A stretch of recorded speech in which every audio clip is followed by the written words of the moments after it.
So we want to start by stretching out the whole backs of the legs. So we want to start in a nice down dog position, making sure that you're pushing those heels down as far as you can. Whether they touch or not, that's not important. Eventually they will. Get those nice. I like to flex my toes up. It deepens the stretches in the deeper muscles. You can feel it deeper in that calf.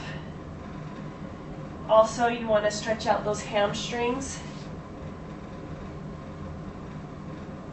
And whether you bend your knees or straighten them more, you can feel them stretching different areas. Kind of play around with it and see how you can get that stretched out the best. Then I go to one at a time. And you're getting little minute movements. It's going to stretch different places.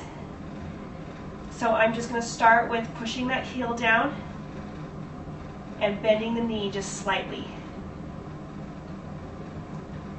Then I'm going to push that knee back and bring those toes up.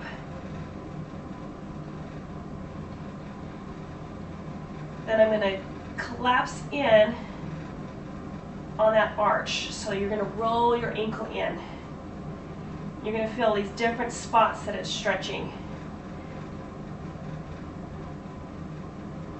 Then I'm going to bring the toes back up and roll that ankle out. And then I'm going to bend that knee again. And I'm going to repeat it on the other side. Starting with the flat foot, heel back, pushing back. Then I'm going to bend at the knee.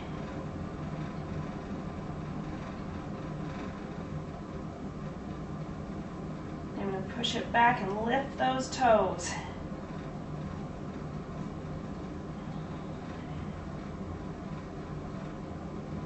Then I'm going to drop the toes and collapse that arch in.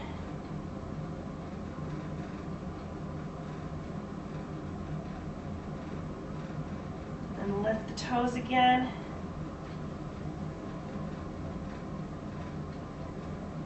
Notice where you feel most of the stretch. Everybody's going to be tight in a different area because plantar comes from different muscles in everybody.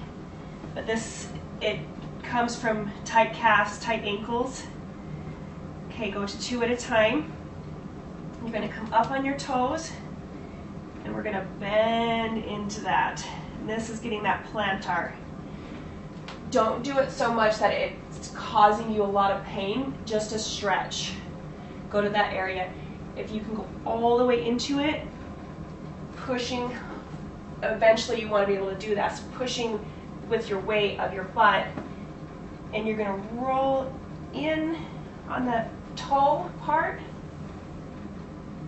You can really feel that stretch, that plantar.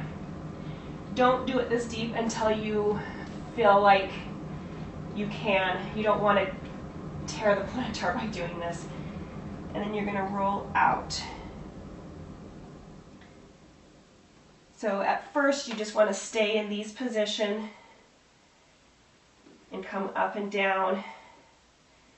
And then when you can get more of a stretch, come down and then come back up.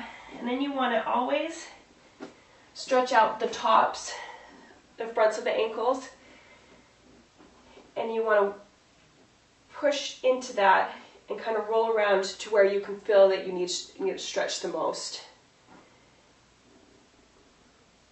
Mine's like more on the inside. When I roll that ankle in, that heel, I can really feel it stretching in a good area. This will get the flexibility back in your ankles because most likely if you have plantar, you've got tight ankles. That plays a part in plantar fasciitis. So make sure you do both of them really good. And all these stretches, you're going to repeat 3 times and do it a couple times a day. So after this, go back up into the down dog position and go through the whole thing again on both sides. really stretching good. Doing that a couple times a day will really help accelerate the healing in your plantar fasciitis.